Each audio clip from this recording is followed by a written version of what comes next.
NSC ने अपनी expiry का दिन गुरुवार से बदलकर अब सोमवार कर दिया है। चाहे वो वीकली एक्सपायरी हो निफ्टी की या फिर मंथली एक्सपायरी हो निफ्टी और बाकी सारे इंडाइसेस की, अब ये होगी आपके लिए सोमवार को।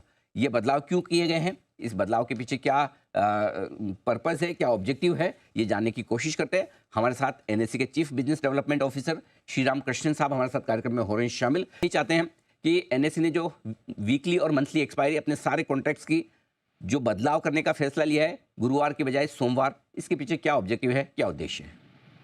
Good morning Anil ji. Morning sir. हमें इस प्रोग्राम में आज लेने के लिए बहुत बहुत धन्यवाद। ये रूटीन चेंज है जिसके बारे में हम काफी समय से सोच रहे थे, क्योंकि हमको बार बार फीडबैक मिलते रहता है जब भी हम मिलते हैं काउंटर पार्टी से, चाहे देशी हो चाहे विदेशी हो। और बहुत लोगों ने हमको ये सुझाव दिया हुआ है, क्योंकि इंटरनेशनली आप देखेंगे तो बहुत सारे इसके एग्जाम्पल्स भी हैं। जैसे कोरिया एक्सचेंज में वीकली एक्सपायरीज होते हैं मंडे को। सीएमई ग्रुप में भी S&P 500 ऑप्शंस, ई मिनी ऑप्शंस बोलते हैं उसको, वो मंडे को एक्सपायर होते हैं। FEX ग्लोबल करके एक ऑस्ट्रेलिया में एक्सचेंज है, उनका भी मंडे एक्सपायरी है। तो इसके कई सारे एग्जांपल्स हैं और फायदे भी हैं। आज के डेट में बहुत सारे चेंजेस और डेवलपमेंट्स वीकेंड पे होते हैं, तो हमको लगा मंडे रखने से लोगों को थोड़ा फायदा हो जाएगा। मार्केट पार्टिसिपेंट्स का भी सुझाव यही हुआ है। पिछले 1-2 सालों से हम खाली सुनते आए हैं, अब तक हमने कोई एक्शन नहीं लिया था। हमको लगा अभी चेंज करने का अच्छा टाइम है, इसलिए चेंज करें।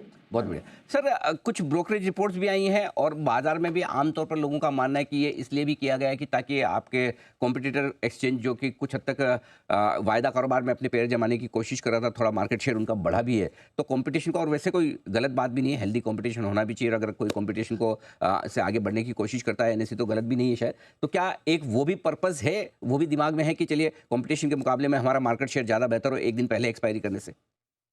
सर, हम उस नजरिए से हम बीएसई को नहीं देखते, क्योंकि हम पहले भी हम फ्राइडे उनके लिए छोड़ दिए थे, और जब उन्होंने रिसेंटली फ्राइडे से उनका एक्सपायरी ट्यूसडे को शिफ्ट किए थे, तभी भी हमने कुछ अपने यहाँ से कदम नहीं उठाया था।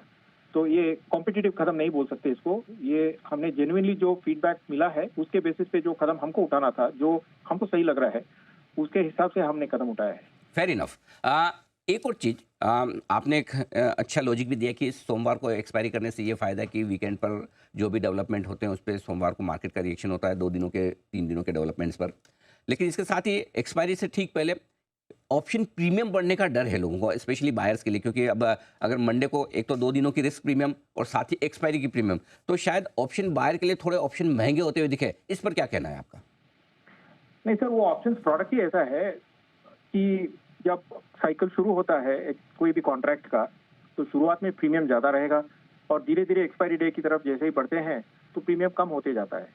तो सेबी ने ये चिंता व्यक्त किया था कि एक्सपायरी डे के दिन बहुत ज्यादा ऑप्शंस ट्रेडिंग हो रहा है, पर्टिकुलरली रिटेल ग्राहकों से, जो कि इतना उनके हित में नहीं है। तो उसके लिए उन्होंने एक्सपायरी डे एक्टिविटी को थोड़ा कंट्रोल करने के लिए एक्सपायरी डेज को ही लिमिट कर दिया था। इसके पहले आपको याद होगा, हमारे हर दिन में कोई ना कोई कॉन्ट्रैक्ट एक्सपायर होते थे, मंडे से लेके थर्सडे तक, और बीएसई का एक फ्राइडे को एक्सपायर होता था। तो उनका ये मकसद था कि इतने एक्सपायरी रखने से अच्छा है एक ही दिन में एक्सपायरी रखना चाहिए। तो हमको लगता है कि शायद एक्सपायरी डे का अगर कंसर्न है, क्योंकि उस दिन में प्रीमियम बहुत कम होता है और अगर स्पेकुलेटिव एक्टिविटी ज्यादा दिखता है और उसकी वजह से हमको कदम उठाना पड़ रहा है, तो अच्छा यही होगा कि एक ही एक्सपायरी दिन रहे पूरे मार्केट के लिए, सारे एक्सचेंजेस के लिए। बाजार बंद होने के बाद सबसे बड़ी खबर ये देखने को मिली कि अब सोमवार को वायदा बाजार की एक्सपायरी देखने को मिलेगी। मतलब एनएससी निफ्टी की एक्सपायरी गुरुवार के बजाय सोमवार को करने जा रहा है, और ये एक बहुत ही बड़ा निर्णय एनएससी के द्वारा लेता हुआ यहाँ पे नज़र आया है। एनएससी ने ये जो बदलाव है वो 4 अप्रैल से लागू करने का फैसला लिया है। तो अब जो निफ्टी की एक्सपायरी है वो सोमवार को होती हुई नज़र आएगी गुरुवार के बजाय। तो एक बहुत ही बड़ा फैसला और बहुत ही बड़ी ब्रेकिंग न्यूज़ आपके लिए देखने को मिल जाएगी। फिलहाल भारतीय बाजारों की तरफ से बहुत ही ज़बरदस्त तरीके से मूड माहौल चलता हुआ निफ्टी बैंक निफ्टी में चलता हुआ नज़र आ रहा है। आपने भी देखा कि जिस प्रकार के हालात भारतीय बाज़ारों में अभी बने हुए हैं, हालात भारतीय बाज़ारों की देखने को मिल रही है। 21,900 के लगभग भारतीय बाज़ारों में सपोर्ट बना, और वो सपोर्ट कामयाब भी रहा है, क्योंकि वहाँ से अच्छी खासी रिकवरी करीब 600 पॉइंट की निफ्टी में देखने को मिली है, जो दर्शाती है कि भारतीय बाज़ारों में हो सकता है कि यहाँ से रिवर्सल देखने को मिले। फिलहाल भारतीय बाज़ार 22,500 के लगभग ट्रेड करते हुए नज़र आ रहे हैं, और यदि 22,500 को बाज़ार होल्ड करता है तो वो भारतीय बाज़ारों के लिए खुशखबरी रहेगी, क्योंकि उसके बाद 22,800 का रेजिस्टेंस पार करना है और 23,200 का रेजिस्टेंस, और यदि वो पार हो जाता है तो वो भारतीय बाज़ारों के लिए एक बहुत ही बड़ी और पॉजिटिव खबर देखने को मिलेगी। वहीं बैंक निफ्टी की तरफ से बात करें तो 48,000 का एक अहम सपोर्ट भारतीय बाज़ारों में बैंक निफ्टी के लिए रहेगा।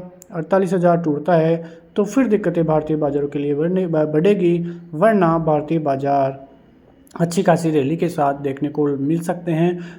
48,800 49,200 एक अहम रेजिस्टेंस जोन रहेगा। यदि ये पार कर लेता है तो एक बहुत ही अच्छी रैली उसके बाद भारतीय बाज़ारों की तरफ से देखने को मिल सकती है। सेंसेक्स में भी ज़्यादा कुछ कल देखने को नहीं मिला, मिले जुले संकेत ही वहाँ से देखने को मिले, लेकिन सबसे बड़ी दुविधा भारतीय बाज़ारों में FIIs की तरफ से बनती हुई दिखाई दे रही है, क्योंकि अक्टूबर के महीने से अब तक FIIs की तरफ से करीब 3 लाख करोड़ से भी ज़्यादा का माल निकल चुका है, और ये माल फ्रांस और चीन में सबसे ज़्यादा गया है, और उसका यदि 20% हिस्सा भी भारतीय बाज़ारों में आता है तो वो भारतीय बाज़ारों के लिए एक अहम कारण रहेगा रैली के पीछे। और भारतीय बाज़ार जिस स्थिति में अभी है, अच्छा खासा करेक्शन भारतीय बाज़ारों में हो चुका है, और मूड माहौल धीरे धीरे फिर से पॉजिटिव ही देखने को मिल रहा है।